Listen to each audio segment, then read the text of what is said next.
Divisibility by 2 अर्थात 2 से विभाज्यता। यदि किसी संख्या का इकाई अंक 0, 2, 4, 6, 8 में से कोई होता है तो वह संख्या 2 से पूरी पूरी विभाजित होती है। जैसे यहां 310 है, इकाई अंक है 0 तो ये विभाजित होता है 155 बार। यहाँ 412 है, इकाई अंक है 2 तो विभाजित होता है 206 बार। 314 है, इकाई अंक है 4, विभाजित होगा 157 बार। 536 है, इसमें इकाई अंक है 6 तो ये विभाजित होगा 2 से 268 बार। 478 में इकाई अंक है 8 तो ये विभाजित होगा 2 से। यदि किसी संख्या का इकाई अंक कोई विषम संख्या है या विषम अंक है तो वह संख्या 2 से विभाजित करने पर एक शेषफल छोड़ती है। अब डिविजिबिलिटी बाई 3 अर्थात 3 से विभाज्यता। कोई संख्या 3 से विभाजित होती है यदि उस संख्या के अंकों का योग भी 3 से विभाजित हो जाए अथवा उस संख्या के अंकों का अंतिम योगफल 3, 6 या 9 में से कोई एक होता है। जैसे 4315 हम संख्या में देखते हैं, इसके अंकों का योगफल होता है 4, 3, 7 और 1, 8 और 5 13 तो 13 3 से विभाजित नहीं है तो यह संख्या भी 3 से विभाजित नहीं होगी। अब यदि मैं एक और संख्या लेता हूं 4317 इसके अंकों का योग करते हैं 4, 3, 7 और 1, 8, 8 और 7 15 अंकों का योग आता है 15 तो ये 15 3 से विभाजित है, 3 से विभाजित है ये 5 बार तो यहाँ 4317 3 से पूरा पूरा विभाजित होगा। अब डिविजिबिलिटी बाई 4 अर्थात 4 से विभाज्यता। कोई संख्या 4 से विभाजित होती है यदि उसके इकाई और दहाई स्थानों पर उपस्थित अंक या तो डबल शून्य होते हैं या फिर इकाई और दहाई स्थानों पर उपस्थित अंकों से बनने वाली संख्या 4 से पूरी पूरी विभाजित होती हो। जैसे यहाँ पर हमारे पास है 64,900, यहाँ पर इकाई और दहाई के जो अंक है वो डबल शून्य है तो ये संख्या 4 से पूरी पूरी विभाजित होगी। काटते हैं 4 × 4, 4 × 24, 4 दूनी 8 और 25 का 100। अब देखते हैं 12,368, यहाँ पर इकाई का अंक है 8 और दहाई का अंक है 6। इस पूरी संख्या को विभाजित करते हैं 4 से तो विभाजित होता है 4 × 3 12 है, 4 × 36, 4 दूनी 8। अब यहाँ देखते हैं 8,946 में इकाई का अंक है 6 और दहाई का अंक है 4। ये 46 4 से विभाजित नहीं होता तो यहाँ पर ये संख्या भी 4 से विभाजित नहीं होगी। अब डिविजिबिलिटी बाई 5 अर्थात 5 से विभाज्यता। कोई संख्या 5 से पूरी पूरी विभाजित होती है यदि उस संख्या के इकाई स्थान का अंक या तो शून्य हो या फिर 5 ही हो। अगर इकाई स्थान का अंक 0 और 5 के अतिरिक्त कोई होता है तो वो संख्या 5 से विभाजित नहीं होती। जैसे 4520 में इकाई अंक है 0 तो ये 5 से विभाजित होगा। यहाँ पर 6475 में इकाई अंक है 5 तो ये 5 से विभाजित होगा। 355 में इकाई अंक है 5, 55 भी है, फर्क नहीं पड़ता, इकाई अंक 5 है, ये 5 से विभाजित होगा। यहाँ पर डबल शून्य, इकाई अंक 0 है तो ये 5 से विभाजित है। 7432 में इकाई अंक 2 है, ये 5 से विभाजित नहीं है। यहाँ 89497 में इकाई अंक 7 है, ये 5 से विभाजित नहीं होगा। अब डिविजिबिलिटी बाई 6 अर्थात 6 से विभाज्यता। कोई संख्या 6 से विभाजित होगी यदि वह संख्या 2 से और 3 से विभाज्यता के नियमों का अलग अलग पालन करती है। देखिए 6 के अभाज्य गुणनखंड 2 × 3 ये सह अभाज्य युग्म बनाते हैं।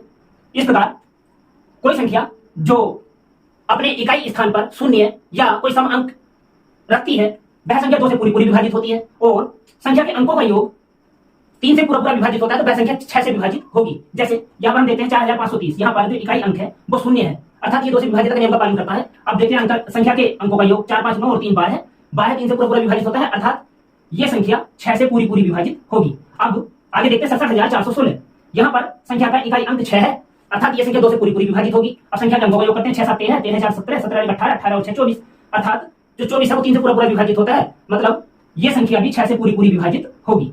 अब डिविजिबिलिटी बाई 7 अर्थात 7 से विभाज्यता। कोई संख्या 7 से विभाजित होती है यदि उस संख्या के इकाई अंक का दोगुना करके शेष अंकों की बनी हुई संख्या में से घटा देते हैं और अंतिम परिणाम या तो 0 आ जाए या फिर 7 से विभाजित होने वाली कोई संख्या ही बच जाए।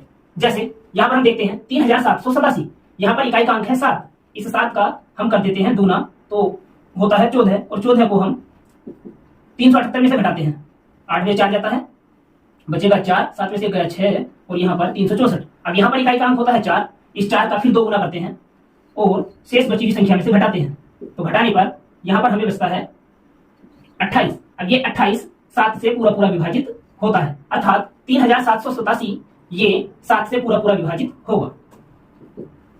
अब डिविजिबिलिटी बाई 8 अर्थात 8 से विभाज्यता। कोई भी संख्या 8 से विभाजित होगी यदि उस संख्या के सैकड़ा, दहाई और इकाई वाले 3 अंकों से बनने वाली संख्या 8 से पूरी पूरी विभाजित होती हो। जैसे यहां हमारे पास संख्या है 9,64,728, यहां पर सैकड़े पर 7, दहाई पर 2 और इकाई पर 8 है। कुल ये संख्या 728 होती है। अगर ये 728 8 से विभाजित होता है तो संख्या 8 से विभाजित हो जाएगी। जैसे हम काटते हैं 8 9 72, 8 एकम 8। यहाँ 728 8 से विभाजित होता है, अतः ये संख्या 8 से विभाजित होगी। अब हम दूसरी संख्या देखते हैं 1,85,545। यहाँ पर सैकड़ा दहाई इकाई से बनने वाली संख्या है 545।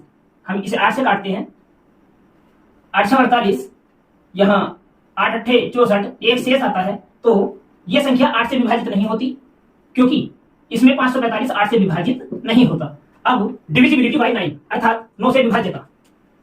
कोई भी संख्या 9 से पूरी पूरी विभाजित होगी यदि उस संख्या के अंकों का योग 9 से विभाजित होता हो या उस संख्या के अंकों का अंतिम योग 9 होता हो। जैसे यहां हमारे पास संख्या है 9,72,637।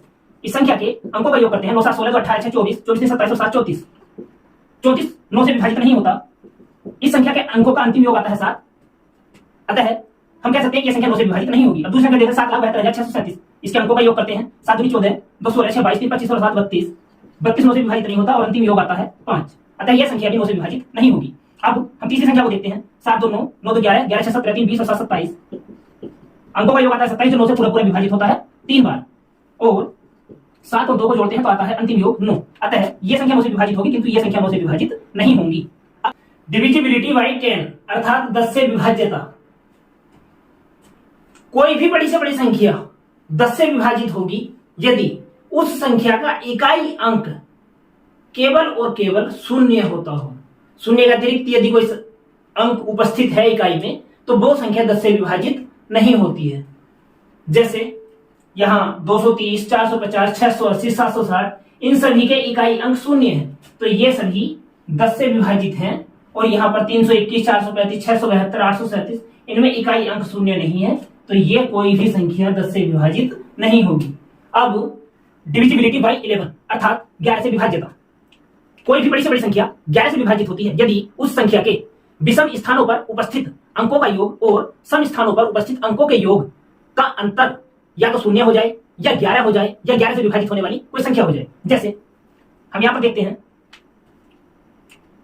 38,35,931 में एक एक अंक को छोड़ते हैं और जोड़ते हैं, तो यहां पर 8 5 13, 13 और 3 16 और दूसरा योग करते हैं 3 और 3 6, 6 9 15, 15 और 1 16।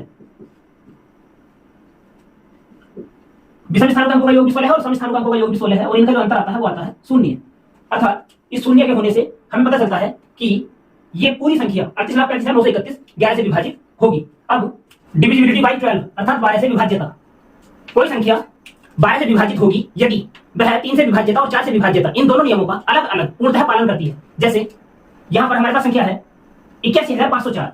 हम यहां पर देखते हैं 4 से विभाज्यता के लिए यहां पर इकाई और दहाई से बनने वाली संख्या है 4 जो 4 से पूरी पूरी विभाजित होती है, और संख्या के अंकों का योग 8 1 9 5 14 4 18 है जो 3 से विभाजित होता है 6 बार, अतः यह संख्या 12 से पूरी पूरी विभाजित होगी। अब देखते हैं 4,52,715। यहां पर संख्या के अंकों का योग 4 9 2 11, 11 7 18, 19 और 5 24, तो 24 ये 3 से पूरा पूरा विभाजित होता है 8 बार, और यहां पर हम देखते हैं इकाई दहाई से बनने वाली संख्या 15 जो 4 से विभाजित नहीं होती, अतः यह संख्या 12 से विभाजित नहीं होगी। अब देखते हैं आगे, यहाँ पर इकाई दहाई से बनने वाली संख्या से पूरा पूरा विभाजित होता है 7 बार, और संख्या के अंकों का योग देखते हैं 6 2 8 5 13, 3 16, 16 2 18 और 8 26।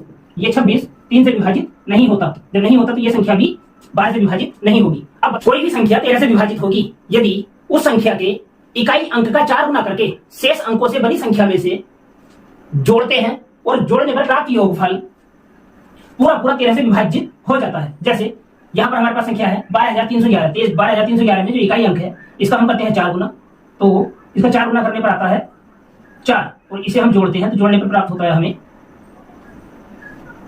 1,235। यहां पर इकाई अंक है 5, 5 का 4 गुना करते हैं आता है 20, और 20 को फिर जोड़ते हैं तो हमें प्राप्त होता है 143।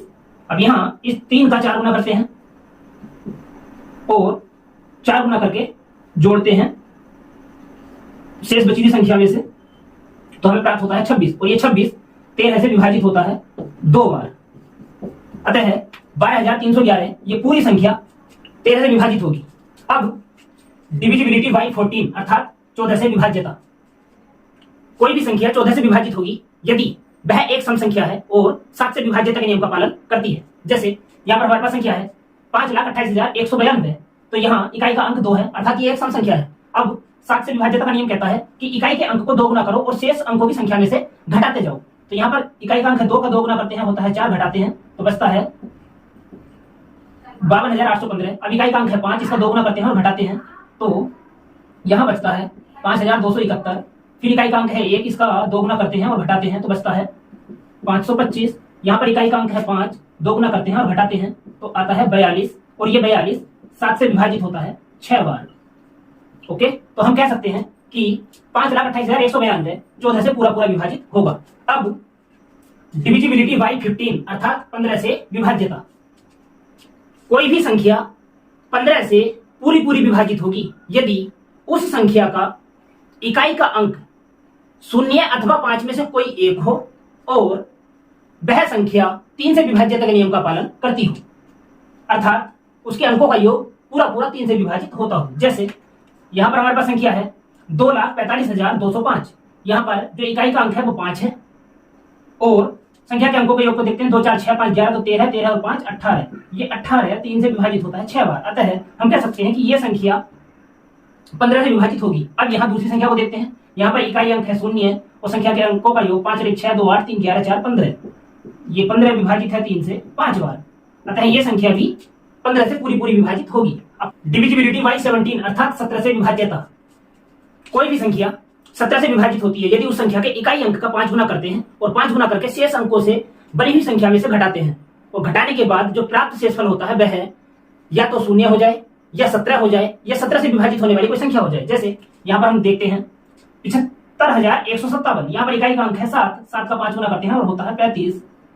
हम 35 को घटाते हैं तो हमें बचता है 7,480। यहाँ पर इकाई का अंक है 0, तो 0 को हम घटाते हैं तो हमें प्राप्त होता है 748। अब इस 8 का 5 गुना करते हैं तो होता है 40। हम घटाते हैं तो घटाने पर हमें बचता है 34, और ये 34 17 से विभाजित होता है 2 बार। अतः हम कह सकते हैं कि 75,157 ये पूरी संख्या 17 से विभाजित होगी। अब डिविजिबिलिटी बाई 18 अर्थात 18 से विभाज्यता। कोई भी संख्या 18 से पूरी पूरी विभाजित होगी यदि वह संख्या सम है और उसके अंकों का योगफल या तो 9 से पूरा पूरा विभाजित होता हो या फिर अंतिम योगफल 9 ही होता हो। जैसे हम यहाँ पर देखते हैं 95,778। यहाँ पर इकाई का अंक सम संख्या है अर्थात 8 है और संख्या के अंकों का योग 9, 5, 14, 14, 7, 21, 7, 28, 28 और 8, 36। 3 को 6 में जोड़ते हैं तो आता है अंतिम योगफल 9, या फिर 36 को 9 से डिवाइड करते हैं तो कटता है 4 बार। हम कह सकते हैं कि 95,778 18 से पूरा पूरा विभाजित होता है। अब यहाँ हम दूसरी संख्या को देखते हैं, यहाँ इकाई अंक है 6 और संख्या के अंकों का योग 1 और 1, 2 और 7, 9, 5, 14, 14, 6, 20 और 7, 27।